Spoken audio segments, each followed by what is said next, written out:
اور آپ کو درس ملتا ہے کہ کوئی بھی اہم کام کریں تو مشورہ کر لیا کریں. مشورہ کرنا، رائے لینا، یہ سنت الہیہ ہے. اللہ تعالیٰ کو مشورے کی ضرورت نہیں آتی ہے، حضرات اس کی شان ہے، لیکن اللہ اپنے بندوں کو بتانا چاہتا ہے، اپنے بندوں کو درس دینا چاہتا ہے. اے میرے بندوں، جب بھی اہم کام کرنا مشورہ کر لیا کرنا، اور یہ مشورہ کرنا سنت. فرمایا ہے فرشتوں، جو میں جانتا ہوں تم نہیں جانتے ہو، اللہ کیا جانتا ہے. فرشتہ رب کی مشیت یہ ہے کہ میں آدم علیہ السلام کو پیدا کروں گا. آدم علیہ السلام کے ذریعے سے اولاد انسان کا سلسلہ جاری ہوگا. اولاد آدم کی آبادی پھیلے گی، ان کو مبعوث فرماؤں گا. پھر اللہ تعالیٰ کو معلوم تھا کہ میں اپنے محبوب کو سارے بنا تھا، نہ آدم کو بنا تھا غرضے کی کسی چیز کو وجود نہ بخش تھا. یہی نبی ہے، یہی رسول ہے، ان کے صدقے میں نے ساری کائنات کو بنایا ہے. حضرات، اپنے محبوب صلی اللہ علیہ وسلم کی عظمت کا اظہار کرنا ہے. اللہ نے فرمایا انی عالم ما لا تعلمون. آج لوگ اعتراض کرتے نا کہ نبی پیدا ہوئے 12 ربیع الاول کو. میں کہتا ہوں پیارے، نبی کب پیدا ہوئے؟ کب بھی نہیں تھا. جب بھی نہ تھا تب اللہ نے اپنے محبوب صلی اللہ علیہ وسلم کو پیدا فرمایا. خود میرے آقا صلی اللہ علیہ وسلم کی حدیث پاک ہے، حضور علیہ السلام سے پوچھا گیا یا رسول اللہ آپ کب نبی ہیں، آپ کب سے نبی ہیں؟ آقا علیہ السلام فرماتے ہیں کنت نبی وعد ما بین الماء والتین. میں اس وقت نبی تھا جب آدم علیہ السلام مٹی اور پانی کے درمیان تھے. ایک اور حدیث پاک حضرت جابر رضی اللہ تعالی عنہ آقا علیہ السلام کی بارگاہ میں حاضر ہوئے، یا رسول اللہ تعالیٰ نے سب سے پہلے کس چیز کو پیدا فرمایا؟ کیا پوچھا؟ سب سے پہلے اللہ نے کس چیز کی تخلیق فرمائی؟ اب عقیدہ ذرا صحابہ کا دیکھو، صحابہ کا عقیدہ ملاحظہ کرو. صحابہ کو یہ معلوم نہیں تھا کہ اللہ نے سب سے پہلے کس چیز کو پیدا فرمایا. یہ حضور کو کم معلوم ہو، جبکہ یہ آدم کے بعد آئے ہیں، نوح کے بعد آئے ہیں، عیسیٰ کے بعد آئے ہیں، 12 ربیع الاول شریف تو آئے ہیں. انہیں کیا معلوم ہے کہ اللہ نے سب سے پہلے کس چیز کو پیدا فرمایا؟ صحابہ کا عقیدہ یہ نہیں. صحابہ کو معلوم ہے کہ حضور علیہ السلام کو اللہ تعالیٰ نے ما یکون کا علم عطا فرمایا. جو کچھ ہو چکا اس کا بھی علم عطا کر دیا، جو کچھ ہو رہا ہے اس کا بھی علم عطا فرما دیا، اور جو کچھ ہونے والا ہے اس کا بھی علم عطا فرما دیا ہے. اے نادارا، نبی کے علم غیب پر اعتراض کرنے والوں، تم کس سے کہتے ہو کہ نبی کے پیٹھ پیچھے کا علم نہیں ہے؟ معاذ اللہ رب العالمین. اے جس نبی کی سانس سے خود خدا نہ چھپ سکا تو خدائی کیسے چھپ سکتی ہے؟ اعلیٰ حضرت بیان فرماتے ہیں کہ اور کوئی غیب کیا تم سے نیہا ہوا بھرا، جب خدا کی نہ چھپا تم پہ کروڑوں درود. حضرت جابر نے عرض کیا یا رسول اللہ تعالیٰ نے سب سے پہلے کس چیز کو پیدا فرمایا؟ آقا علیہ السلام فرماتے ہیں میرے صحابی، اللہ نے سب سے پہلے اپنے نور سے میرے نور کو پیدا فرمایا. سب سے پہلے اپنے نور سے میرے نور کو پیدا فرمایا. یا رسول اللہ، کیا اس وقت لوح تھی؟ کیا اس وقت قلم تھا؟ کیا اس وقت عرش تھا؟ کیا اس وقت جنت و دوزخ تھے؟ یا رسول اللہ، اس وقت کیا تھے؟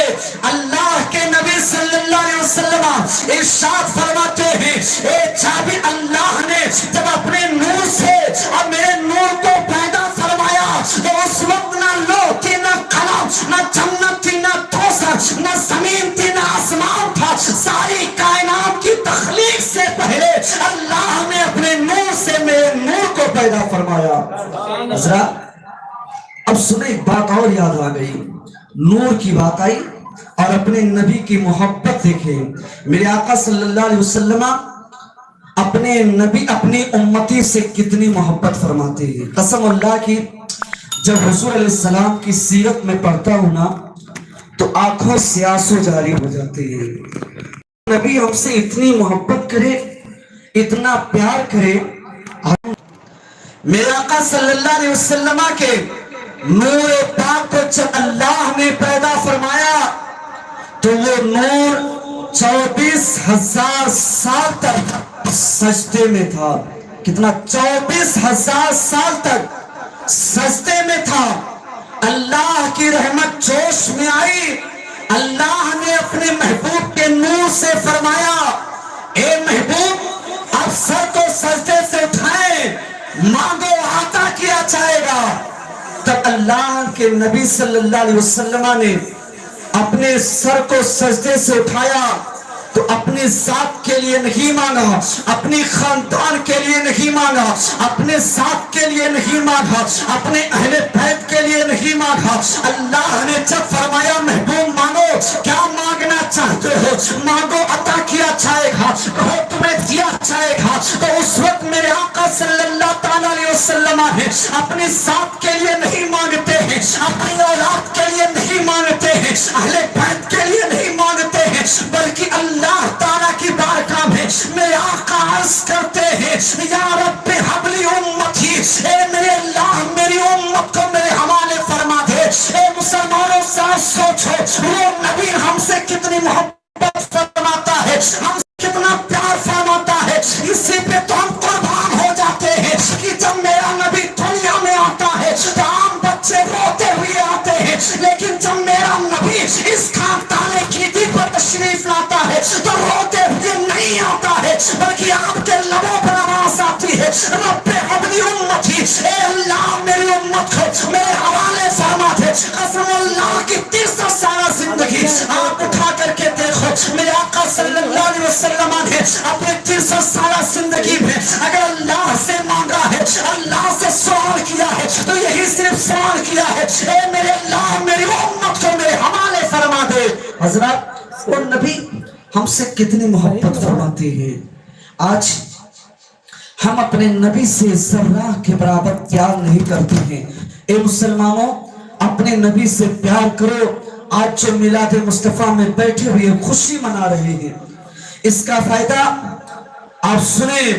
میرے آقا صلی اللہ علیہ وسلم کی ولادت و سعادت حضرت آمینہ کے بطن سے حضرت عبداللہ کے گھر میں صبح صادق دن دوشنبہ کو ہوئی تو ابو لہب جس کی تردید میں اللہ نے پوری ایک سورت نازل فرما دیا۔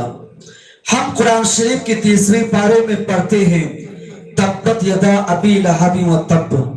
اس آیت کریمہ سے ایک بات اور واضح ہوتی ہے۔ آج جو لوگ کہتے ہیں نا کہ یہ کلمہ پڑھنے والے یہ کلمہ پڑھنے والے ہیں، علماء کرام فساد کرتے ہیں، آپس میں جھگڑا کراتے ہیں، لڑائی کراتے ہیں، اس سے باتیں کراتے ہیں، فساد کراتے ہیں، دوسرے اناد پیدا کرتے ہیں۔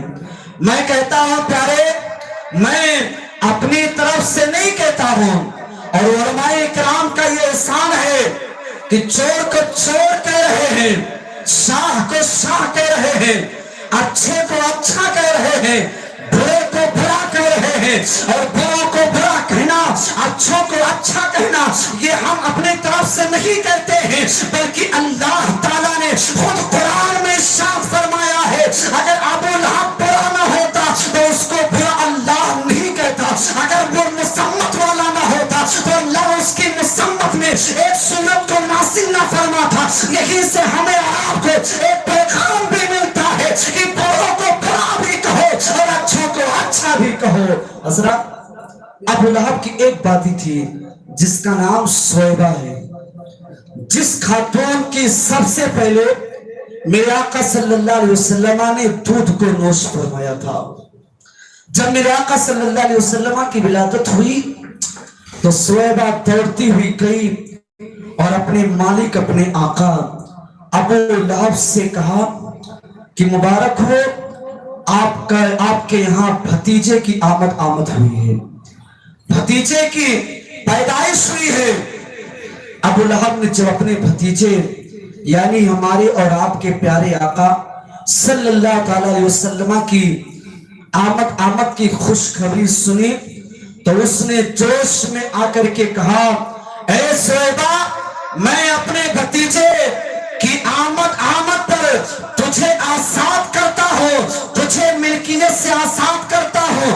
اللہ اکبر۔ اے مسلمانوں، ابو لہب جب مر جاتا ہے، جب وہ دنیا سے جا جاتا ہے تو اس کو فائدہ کیا پہنچتا ہے؟ لکھنے والے نے لکھ دیا ہے، تاریخ نوٹ کرنے والوں نے نوٹ کیا ہے کہ اس کے خاندان والوں میں سے کسی نے خواب میں دیکھا کہ ابو لہب قبر کی عذاب میں مبتلا ہے، لیکن جب دن دوشنبہ کا آتا ہے تو اس کے عذاب میں تخفیف کر دی جاتی ہے۔ اس کا خواب میں پوچھنے والوں نے پوچھا کہ بتاؤ تمہارا حال کیا ہے؟ تو ابو لہب نے کہا، اے پوچھنے والے، جب سے میں مرا ہوں عذاب قبر میں گرفتار ہوں، لیکن جب دن دوشنبہ کا آتا ہے میرے عذاب میں تخفیف ہو جاتی ہے، میرے عذاب میں تخفیف ہو جاتی ہے۔ اس کی وجہ کیا ہے؟ اللہ فکر پر ابو لہب بیان کرتا ہے کہ میں نے اپنی شہادت کی انگلی سے صہیبہ کو آزاد کیا تھا، جب اس انگلی کو چوستا ہوں تو میرے عذاب میں تخفیف ہو جاتی ہے۔ اب مجھے کہہ لینے دیا جائے کہ ایک دشمن مصطفیٰ، ایک غدار مصطفیٰ اگر مصطفیٰ کی آمد پر خوشی منائے تو اس کو قبر میں فائدہ پہنچ سکتا ہے۔ ایک عاشق مصطفیٰ، ایک دیوانے مصطفیٰ، ایک محب مصطفیٰ اگر دنیا میں رہ کر کے آمد مصطفیٰ کی خوشی منائے گا، آمد مصطفیٰ کی خوشی منائے گا تو اس کو دنیا اور آخرت میں فائدہ کیوں نہ ہوگا؟